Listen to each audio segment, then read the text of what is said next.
Olá, quarto ano, bom dia, tudo bem com vocês? Vamos começar nossa aula de hoje. E hoje nós temos a nossa aula gravada e vamos ter nossas aulas. Vai ser artes, peguem o livro de artes, português, esse livro mais grosso, como a tia já explicou, o livro que tem as explicações, esse livro de português, matemática, peguem um livro de matemática e esse livro de tabuada. Hoje nós vamos estudar tabuada, tá? Ó, como tia sempre pede a vocês, vamos se concentrar na aula para a gente compreender melhor o conteúdo, né? Vamos deixar, escolher um lugar tranquilo, sentem, fiquem bem à vontade para resolver as atividades. Nós vamos começar hoje nossa aula com a aula de artes. Vocês pegam o livro de arte de vocês e abram na página 11. Na página 11, né, do livro de artes, nós vamos falar sobre a Semana de Arte Moderna de 1922. Essa semana, o que foi essa Semana da Arte Moderna de 1922? Essa semana, ela foi considerada como um evento central para desenvolver a arte moderna brasileira. Foi durante essa Semana da Arte Moderna que foi desenvolvida a arte. Foi durante essa semana de 1922 que foi desenvolvida a arte moderna brasileira. Essa semana ela propôs novos estilos, entre outras coisas que a gente vai ler aqui e vocês vão acompanhando aí no livro de vocês, tá? A Semana de Arte Moderna de 1922. Como vocês já sabem, é muito importante respeitar diferentes pontos de vista, formas de viver e gosto. Às vezes também é necessário refletir porque tantas pessoas pensam de forma parecida e têm o mesmo gosto. Foi isso que os artistas do movimento modernista brasileiro fizeram.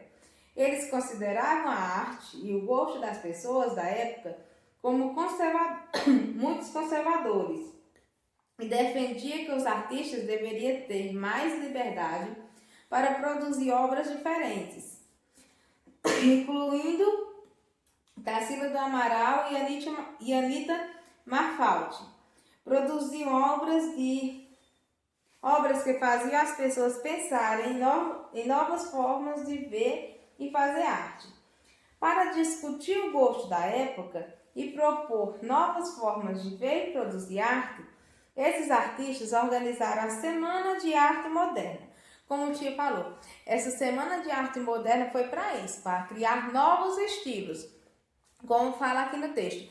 Cada um tem seu estilo próprio, né? Na aula passada, na aula de artes, que falou isso para vocês.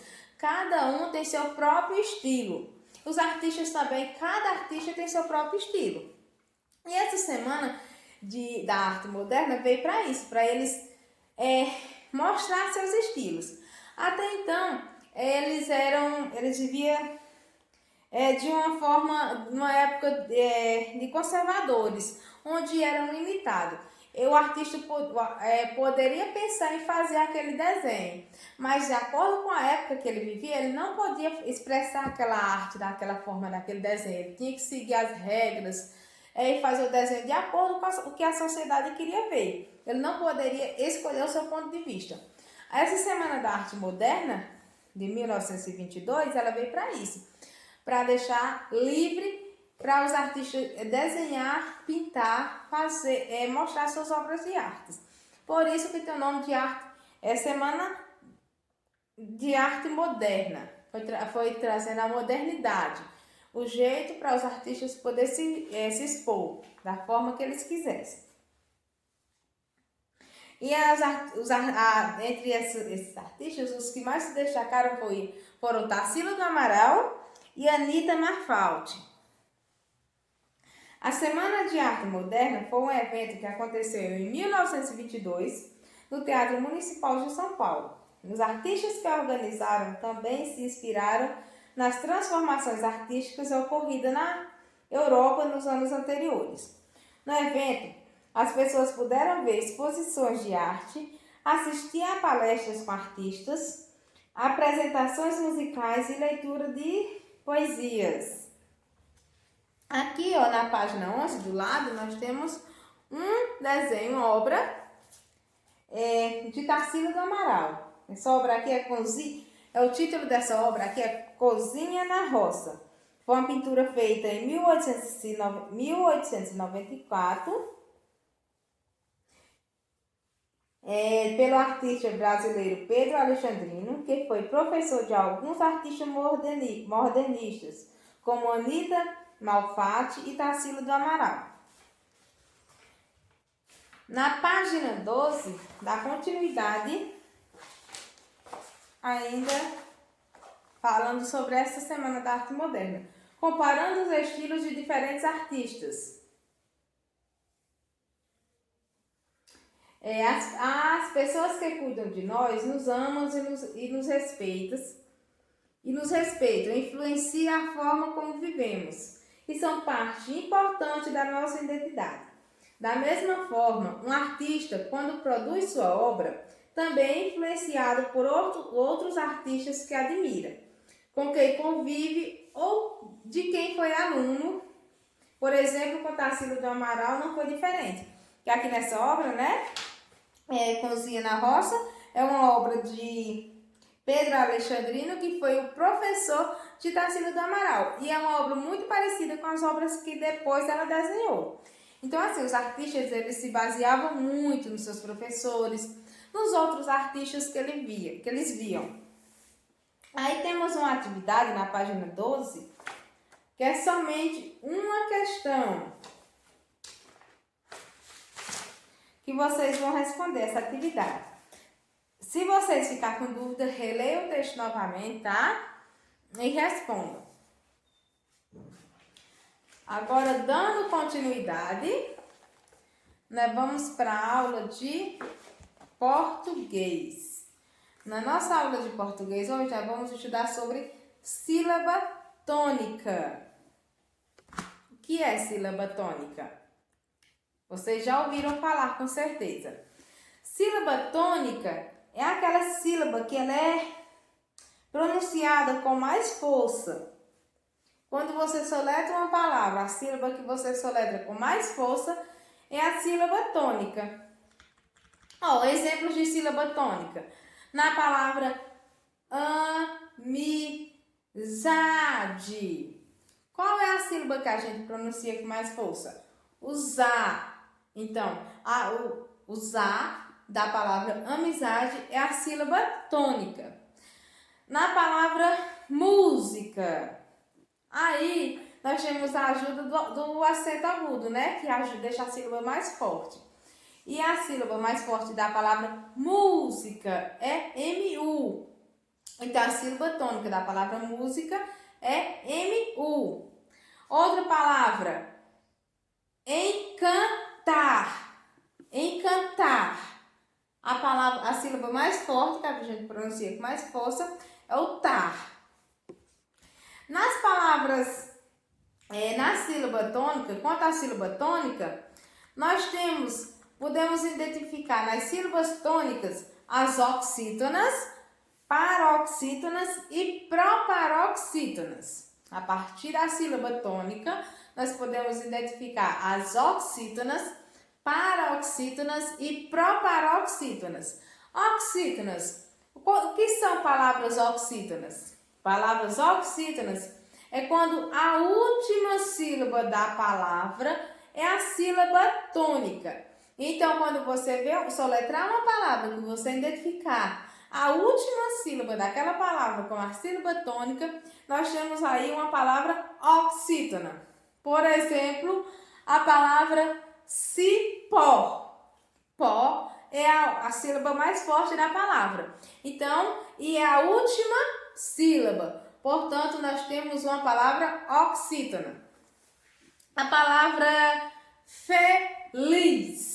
Lis é a sílaba mais forte, né? Portanto, temos outra palavra oxítona. E entre outras e outras palavras que vocês vão descobrindo aí pela frente. Agora vamos para as palavras paroxítonas. As palavras são paroxítonas quando a penúltima sílaba da palavra é a sílaba tônica. A penúltima sílaba é depois da última. Passa a última, a outra sílaba, a penúltima sílaba é a sílaba tônica. Nós temos a palavra paroxítona. Em acordo. Acordo. Cor é a sílaba mais forte e ela está aí na penúltima sílaba. Então, nós temos uma palavra paroxítona. Outra palavra, felicidade. Nós temos o da, a sílaba mais forte. A penúltima sílaba, antes da última sílaba. A penúltima sílaba da palavra felicidade é a sílaba tônica. Ou temos outra palavra, paroxítonas. E por último, nós vamos para as palavras proparoxítonas. As palavras são proparoxítonas quando a antepenúltima sílaba da palavra é a sílaba tônica. Quando a antepenúltima sílaba é tônica, é a sílaba tônica, nós temos as palavras proparoxítonas. Na palavra dinâmico, não, é a sílaba que a gente pronuncia com mais força, né? Temos aí a antepenúltima sílaba. E então a palavra dinâmico, nós temos a palavra proparoxítona. Lâmpada, lâmpada, lã é a sílaba mais forte da palavra lâmpada. Então ela está aí no local da antepenúltima sílaba. Nós temos mais uma palavra proparoxítona, né?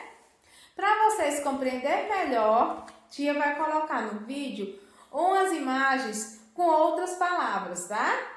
Aí coloca aí, que é tipo um slide bem divertido, bem legal para vocês assistir com mais palavras, oxítonas, paroxítonas e proparoxítonas. Quanto mais a gente treinar, mais a gente aprende, né? E na nossa próxima aula online, nós vamos ter um ditado com essas palavrinhas, tá?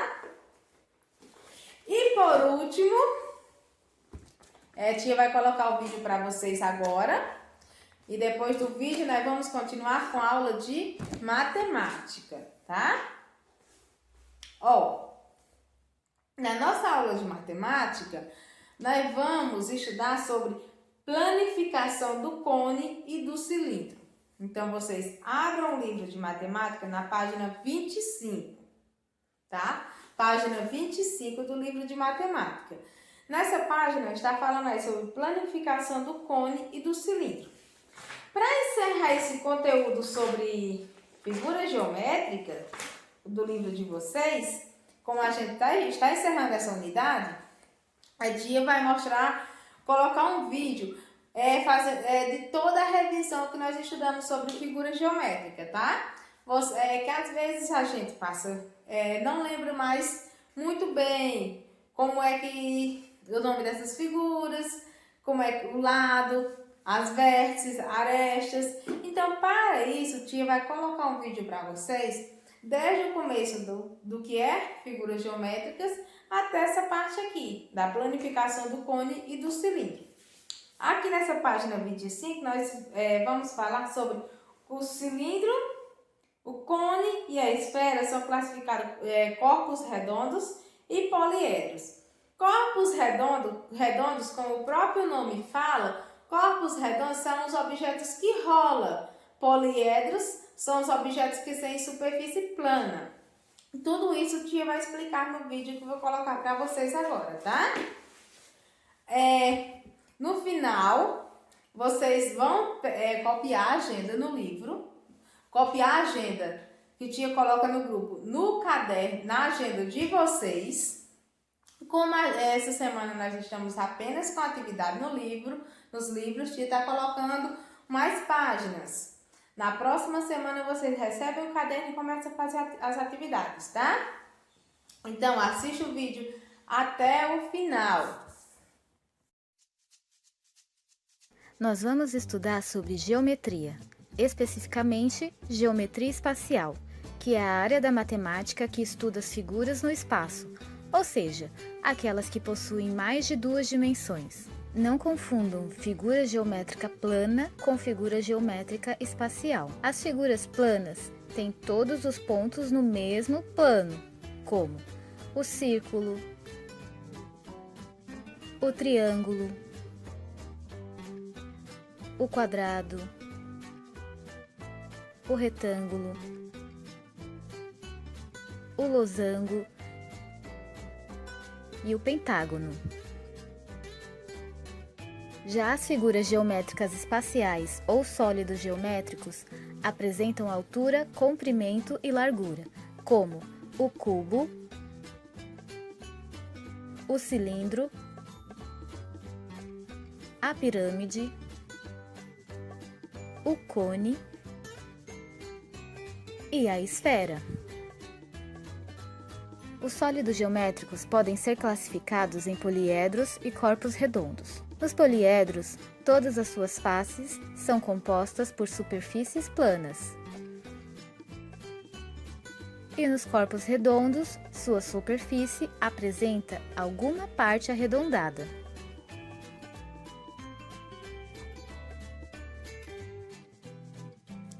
Vamos ver se você consegue identificar quais são os corpos redondos desses sólidos geométricos.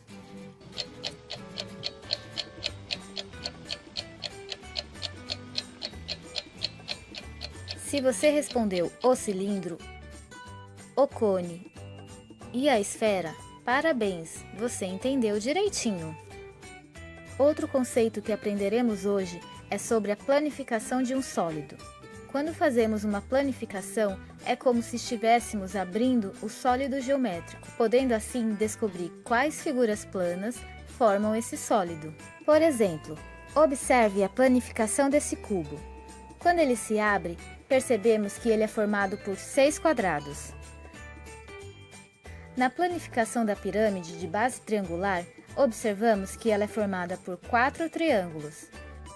E no cilindro, temos um retângulo e 2 círculos.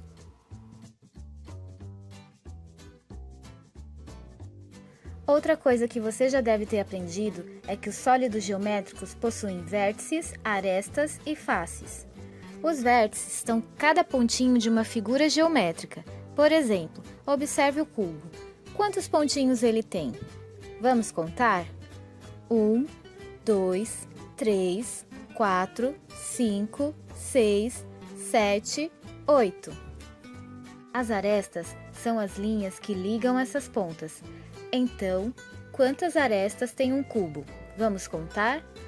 1, 2, 3, 4, 5, 6, 7, 8, 9, 10, 11, 12. Simples, né? E por último, temos as faces, que são todos os lados da figura geométrica. Vamos contar quantos lados tem? 1, 2, 3, 4, 5, 6. E se você não entendeu algum conceito, volte o vídeo e veja quantas vezes achar necessário. Até mais!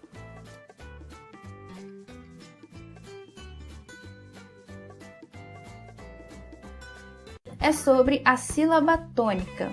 Numa palavra, a sílaba tônica é aquela que é pronunciada com maior força e intensidade. Pois é a sílaba mais forte em uma palavra. Mas é muito importante ter em mente que nem sempre a sílaba tônica é acentuada. Muitas pessoas acham que a sílaba tônica é acentuada e não é assim que funciona.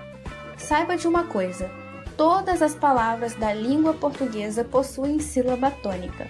Todas. Então, para descobrir qual é a sílaba tônica mais forte, imagine só que você está no portão da casa de uma pessoa e você precisa chamá-la alto para que essa pessoa te atenda. Só que o nome dessa pessoa é a palavra que você quer descobrir qual é a sílaba tônica. Olha só, vamos descobrir qual é a sílaba tônica da palavra amizade. Então, é só chamar por essa palavra. Amizade. Percebe que Zá se destaca? é a sílaba mais forte da palavra inteira? Veja de novo. Amizade. Sendo assim, a sílaba ZA é a mais forte, ou seja, é a sílaba tônica. E repare que não há acentuação. Vamos para outra palavra. Música. Mu é a sílaba tônica. Mais uma palavra, então? Vamos identificar qual é a sílaba mais forte da palavra próprio. Próprio. Bom, então pró é a sílaba tônica.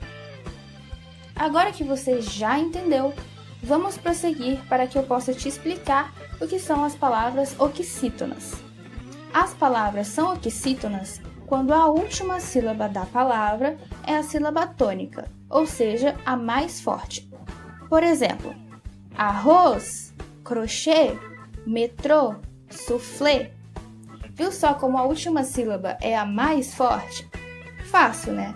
Então lembrando, as palavras são oxítonas quando a última sílaba da palavra é a sílaba tônica.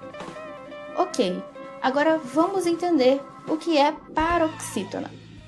As palavras são paroxítonas quando a penúltima sílaba da palavra é a sílaba tônica.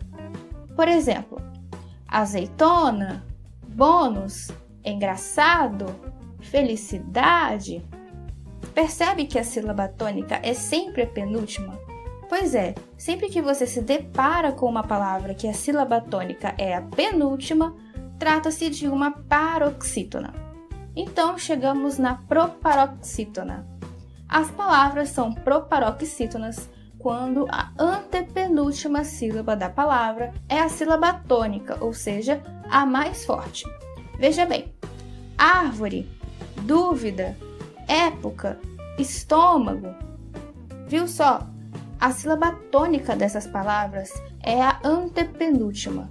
Sendo assim, essas palavras são proparoxítonas. E se você for reparar, todas as palavras proparoxítonas são acentuadas graficamente.